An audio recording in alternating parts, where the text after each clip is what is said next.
geek, man. You know, I'm only missing my propeller hat. Good morning. Couple of quick updates for you. As Chris Myers reported, the SCIP plan is in draft form going through internal adjudication. We will hold a webinar with one committee to work over the goals and objectives to try to address some questions that came up during the workshop. I think we will meet and exceed the time frame to get that back to Iowa so that it can actually be in the SWC's hands before December 1st. That is our goal. Attended a multi-agency exercise in Northeast Oklahoma 2 weeks ago. And there's a nexus for why I'm telling you this. We had 250 public safety telecommunicators, technicians, and 38 mobile command vehicles and sites on wheels, including all 4 major wireless carriers that were players. During the exercise, as part of the state of Oklahoma's FirstNet outreach team, we tasked one of the ComLs and ComTs with performing an AT&T FirstNet uplift. So when you registered for the event, when you checked in, if you had a FirstNet phone, you gave them your 10-digit phone number. They built a spreadsheet, put that into the uplift portal, and then all of those people who were so identified got a text message telling you you had been uplifted as of a certain time and when that criteria expired. It worked very well. What did we learn? Fat fingers are ugly. Anybody who has ever built a code plug, built a comm plan, knows that 537 is different than 573. So we will have some opportunities to do some training. What I wanted to emphasize, the technology works. There's a lot to learn yet, but it was flawless. I think people were really excited how cleanly it worked. And although we were not in an area where we had network congestion, we did have good band 14 coverage, and we had participation from T-Mobile, first time I've ever seen a T-Mobile emergency response unit, as well as Verizon and Sprint. So pretty good overall exercise. Going to be repeated in 2021, and they told me to be sure and invite Iowa to attend. We had 18 states represented this year, and we had interest from as far away as West Virginia and California in the upcoming exercise. On September 25th, the National Emergency Communications Plan was released by the Department of Homeland Security, Cybersecurity and Infrastructure Security Agency. There are a couple of key tenets or drivers in the plan. I'll just mention that elements that inform the plan came from the SAFECOM nationwide survey, as well as input from the SAFECOM advisory group and the National Council of Statewide Interoperability Coordinators.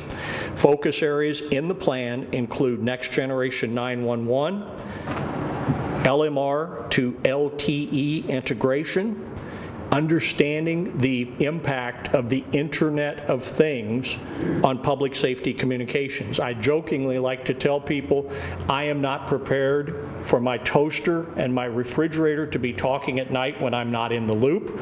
But let's be honest, the number of sensors, cameras, and other technologies that will drive the Internet of Things to some 50 billion devices in the next 3 years can be both exciting, challenging, and perhaps useful to public safety communications. We also are going to take a crack at data interoperability, one of the lanes of the interoperability continuum that we've kind of winked and said to be determined. First challenge will be app level interoperability as well as CAD to CAD. And if that isn't enough to make you think, wow, that's a big bite, it is. CAD to CAD alone will be a huge lift for us. Finally, the last 2 drivers, the development of public safety broadband and other complementary broadband technologies, and of course the ever-present cybersecurity elements. So the 6 key focus areas in the updated NECP will be expanding and making governance models more adaptive, a cybersecurity element to try to inform public safety and set some baselines for us to be more robust, advocacy for greater sharing of infrastructure. And this one points primarily at federal agencies, and this is not as important necessarily in Iowa as it is in some states, but there are a number of areas in the U.S. where federal agencies have very robust and desirable tower sites and land that are essential for public safety communications, and we've not been very good at sharing. That's just the honest truth, that there are sites that tribes, territories, states, and localities desperately need access to shared infrastructure, so we will be taking a look at how do we get the federal government to do a better job of sharing. We're also looking at expanding the concept of resiliency in public safety communications. In the 911 world, we've worked for quite a long time to have backup centers, alternative plans, but how do we look at network resiliency? How do we become more robust and adept in that area? And then finally, some recommendations related to coordination. Federal, state, local, tribal. How do we improve that? That's been a gap for some time. Two other quick things. In the news a few months ago, I think many of you probably heard that there was a hacking incident in the state of Ohio against their statewide radio system called the MARCS, the Multi-Agency Radio Communication System. Yesterday, the Stark County Sheriff announced the arrest and indictment of 5 individuals in that case. It ranges everything from improper use of telecommunications and stolen technology to impersonating a police officer. Prosecution is pending. That is actually good news. That has been a very, very, very robust investigation. And the key is, yes, the information can be stolen. IDs can be cloned. A lost radio can be read against a lot of different things, but we were successful in bringing this to prosecution, and we'll see the outcome to be determined. The last thing I had on my list for today is I'd be remiss if I didn't mention it's National Cybersecurity Awareness Month. If you happen to be interested in taking a look at how your agency can be involved, DHS Stop, Think, Connect campaign, we have 100 different ideas and suggestions for you. Key focus areas this year: multi-factor authentication. It's the way of the future. When you log into a website, you get a database or an application, you get a text message or an email that confirms that it's you.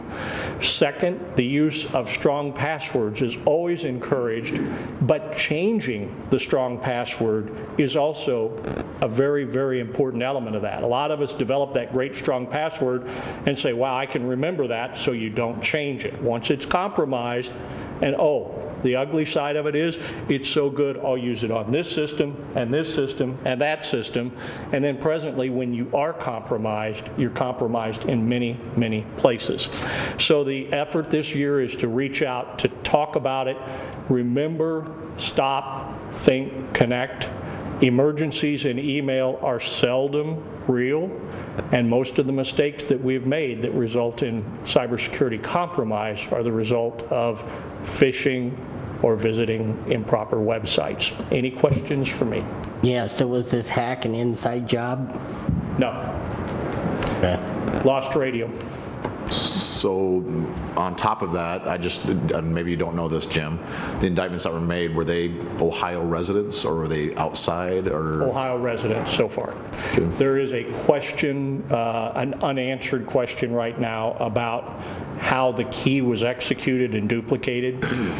Feds are involved in that side of it. This is a pretty high level thing because we want to know how this happens. We know about cloning phones, we know about cloning radios, but when you get into cloning public safety sensitive assets that allow you to appear to be a valid user, that's a concern. So I think that one will bear watching, but at least we've brought it to this point where there are 5 individuals arrested and indicted. So I think the next step is to how do we fix it. Very good. Thank you, sir. Okay.